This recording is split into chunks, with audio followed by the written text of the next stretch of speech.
Assalamualaikum warahmatullahi wabarakatuh. Saya Seni Kotarani dengan NIM 2114000043.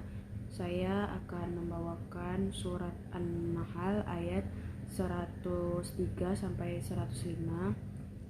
A'udzubillahi minasyaitonirrajim. Bismillahirrahmanirrahim. Walaqad na'lamu annahum yaqulu innama yu'allimuhu basyarul lisanul ladzi yulhiduna ilaihi a'jamiyu wa hadza lisanun arabiyyun mubin. Innal ladzina la yu'minuna bi ayatillahi la yuhadimullahu wa lahum azabun alim. Innama yaftaril kazibal ladzi la yu'minuna bi ayatillahi wa ulaika humul kadzibun. Terjemahan dari surat An-Nahl ayat 103 sampai ayat 105 ialah walaqad dan sungguh na'lamu kami mengetahui annahum bahwa mereka yaquluna mengatakan innama sungguh hanyalah yu'allimuhu mengajarkan basyarun seorang manusia lisanun bahasa lisan ladzi yang yulhiduna mereka tuduhkan ilaihi kepadanya jamiyu bahasa atau ajaran wahaza dan ini Al-Quran lisanun lisan Arabiyyan mubin Arab yang nyata.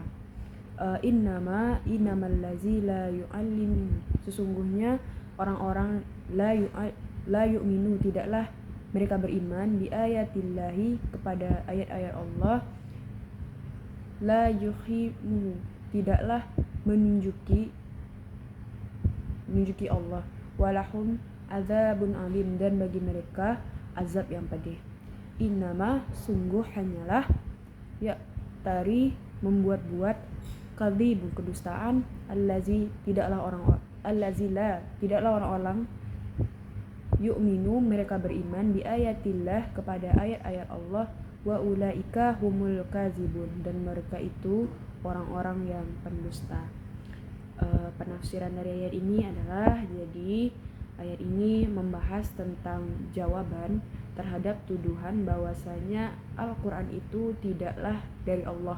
Al-Quran itu dibuat-buat oleh Nabi Muhammad.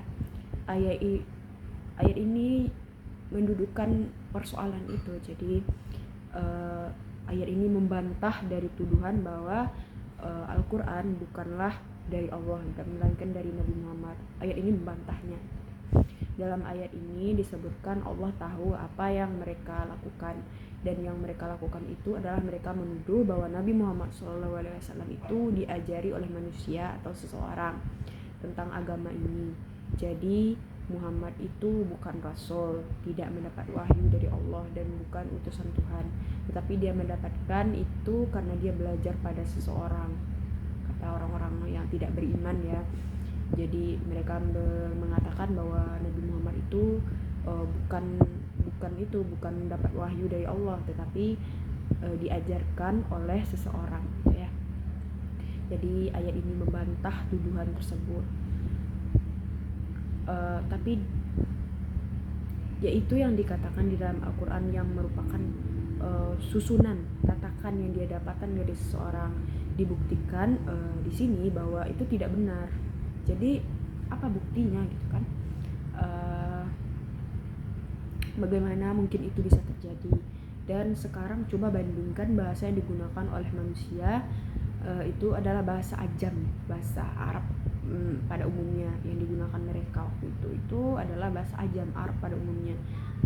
Jadi kalau Nabi Muhammad itu diajari oleh seseorang, tentu dia akan diajari dengan menggunakan bahasa Arab ajam yang itu gitu, bukan bahasa Arab yang ada di Al-Quran gitu.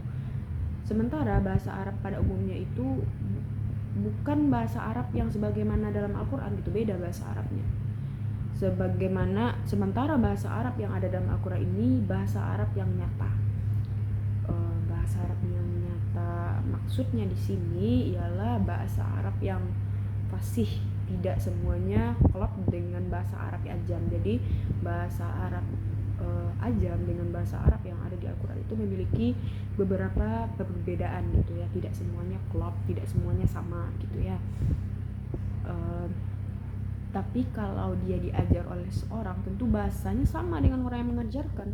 Kalau misalnya Nabi Muhammad itu diajarkan oleh seseorang, tentu saja bahasa yang diajarkan tentu bahasa Ajam, bukan bahasa Arab yang ada di Al-Quran begitu kan.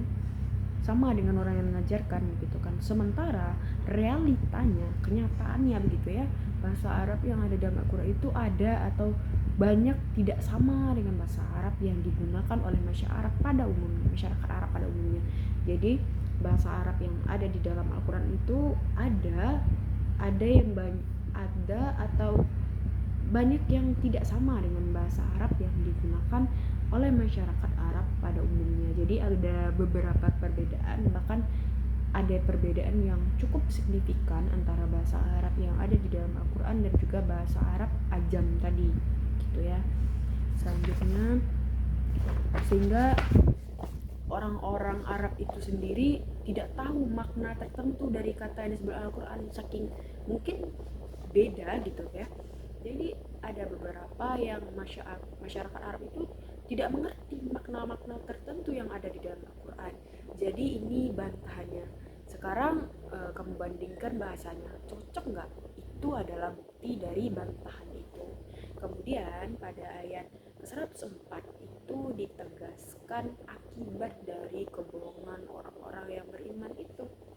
Orang-orang kafir yang tidak mau beriman kepada Allah itu mereka dapat dua sekaligus atau satu secara berurutan. Dia tidak akan mendapatkan petunjuk dari Allah, dia tidak diberi petunjuk oleh Allah soal pembuktian kebenaran Al-Quran. Jadi Allah menutup mata hati, mata batinnya, sehingga mereka itu tidak mendapatkan ridho Allah lah ibaratnya gitu, tidak mendapatkan petunjuk dari Allah, tidak akan diberi petunjuk oleh Allah. Beberapa sialnya mereka yang tidak beriman kepada ayat-ayat Allah gitu ya. Dan dia akan mendapatkan azab yang pedih. Ini yang paling puncaknya ialah azab yang pedih gitu. 3 secara berurutan kalian. Dia tidak akan dapat petunjuk, dia tidak akan diberi petunjuk, serta mendapatkan azab yang pedih. Begitu ganjaran kepada orang yang tidak beriman kepada Allah dan kepada ayat-ayat Allah gitu ya. Jadi ini adalah pembuktian pembenaran dalam Al-Quran dengan pendekatan bahasa, uji bahasa, kajian bahasa, kajian mughahnya itu bisa jadi salah satu bentuk pembuktian Al-Quran, karena bahasa Al-Quran itu bagian dari kemujizatan di samping yang lain-lain. Bahasanya itu beda dari yang lain yang diajarkan oleh bangsa Arab. Dijelaskan di sini bahwa perbedaan antara bahasa Arab pada umumnya dengan bahasa Arab yang digunakan oleh bangsa Arab itu pada umumnya, maksud di sini yang digunakan di dalam Al-Quran, dengan perbedaannya dengan bahasa Arab yang ada di Al-Quran, yang ada di bahasa masyarakat Arab pada umumnya gitu ya.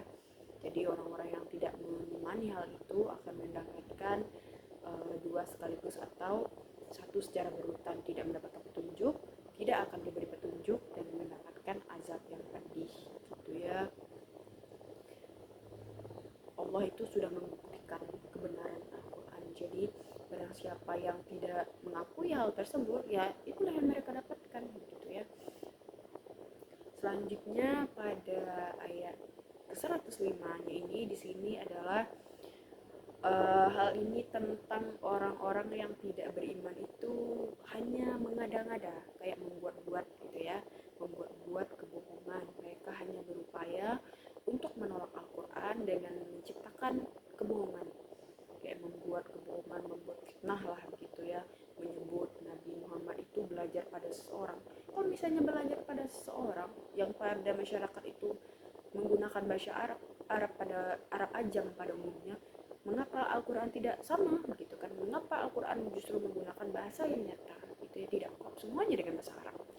Jadi itu hanyalah hasil pekerjaan orang yang mengajarkan orang itu adalah orang alim dari agama sebelumnya. Muridnya adalah orang Yahudi dan juga Nasrani. Jadi ini sama dengan agama-agama sebelumnya. Jadi di sini dikatakan mereka itu membuat-buat kedustaan atau membuat-buat kebohongan karena orang-orang itu adalah para pendusta gitu ya.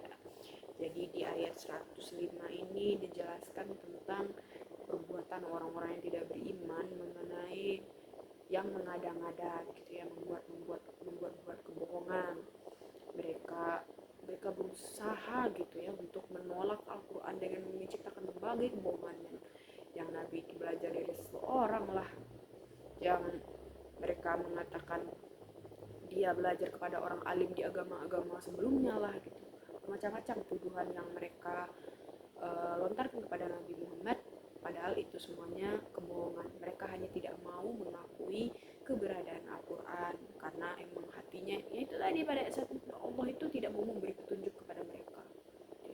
Hatinya itu dimatikan oleh Allah sehingga mereka tidak bisa melihat kebenaran sama sekali gitu ya. Dan menyudutkan Nabi Muhammad SAW. Selanjutnya dari kesimpulan dari 3 ayat ini adalah dapat kita simpulkan bahwa ayat ini mendidik kita untuk tentang iman, mendidik kita tentang iman kepada kitab itu ya, bagaimana kita mempercayai kitab suci yang diturunkan Allah kepada Nabi Muhammad. Kita percaya bahwa itu adalah benar-benar dari Allah Subhanahu wa taala sebagai petunjuk dari Allah, yaitu kitab Al-Quran ya, dimana seorang mukmin itu dituntut yakin sepenuhnya bahwa Al-Quran itu adalah kitab yang suci, yang berasal langsung dari Allah, dan Nabi Muhammad yang membuat-buat itu salah gitu ya. Bukan Nabi Muhammad buatnya, itu langsung dari Allah menyampaikan langsung ke Nabi Muhammad. Apakah ia membuatnya sendiri atau pengajaran dari orang lain? Adapun pengajaran yang tentu saja bukan, itu kan langsung dari Allah gitu ya. Adapun pengajaran yang dapat kita ambil dari iman kepada kitab itu adalah yang pertama adalah Al-Quran itu bukan buatan Nabi Muhammad tetapi asli dari Allah. Jadi disebutkan seperti itu bahwa Al-Quran itu asli dari Allah, bukan buatan Nabi Muhammad. Dan pembuktian keasliannya itu adalah dengan pembuktian bahasa gitu ya, perbedaan bahasa yang cukup signifikan, yang mana ada beberapa kata, ada beberapa makna Quran tuh yang tidak dimengerti oleh masyarakat Arab pada umumnya karena perbedaan bahasa Arabnya gitu, sesama bahasa Arab tetapi berbeda. Jadi bahasa ini sangat penting. Jadi bagi yang mempelajari bahasa, terkhusus untuk kita jurusan bahasa Inggris juga, ini merupakan suatu dorongan betapa pentingnya penguasaan bahasa tertentu. Karena penguasaan bahasa itu dapat menjadi alat yang hebat untuk mempertahankan kebenaran. Jadi kalau misalnya kita bisa menguasai sebuah bahasa dengan benar gitu ya, kita bisa mempertahankan kebenaran. Contohnya inilah gitu, Al-Quran, orang yang ahli berbahasa Arab gitu ya. Misalnya Anda belajar bahasa Inggris, bahasa Arab dan lain-lain, karena itu mereka itu merupakan cara-cara untuk mempertahankan kebaikan. Jadi belajarlah bahasa dengan sungguh-sungguh. Yang kedua, selanjutnya itu bahasa dijadikan alat uji keaslian Al-Quran. Itu di sini dikatakan bahwa bahasa Arab itu, Al-Quran itu bahasa Arab yang nyata, yang jelas gitu ya, perbandingannya, tujuannya jelas, dan dia tidak persis sama dengan bahasa yang digunakan pada umumnya gitu ya, agak berbeda gitu ya. Yang selanjutnya ialah orang kafir dan pendusta terhadap Al-Quran itu tidak akan diberi hidayah oleh Allah, dan mereka akan mendapatkan azab yang pedih ya. Ibaratnya di sini Al-Quran itu ada beberapa perbedaan antara Al-Quran dengan bahasa Arab pada umumnya. Jadi kita ini kita diajarkan untuk mempelajari bahasa juga, untuk beriman kepada kitab, dan juga ganjaran bagi kita yang tidak beriman kepada Al-Quran itu adalah azab yang pedih, kita tidak akan mendapatkan hidayah dari Allah. Maka bersegeralah kita orang-orang beriman untuk mempercayai kebenaran Al-Quran gitu ya. Karena Al-Quran itu adalah petunjuk dari Allah SWT. Saya rasa sekian penafsiran pembelajaran ayat surah An-Nahl ayat 103 sampai 105 dari saya. Saya ucapkan minta maaf. Wabillahi taufiq wal hidayah. Wassalamualaikum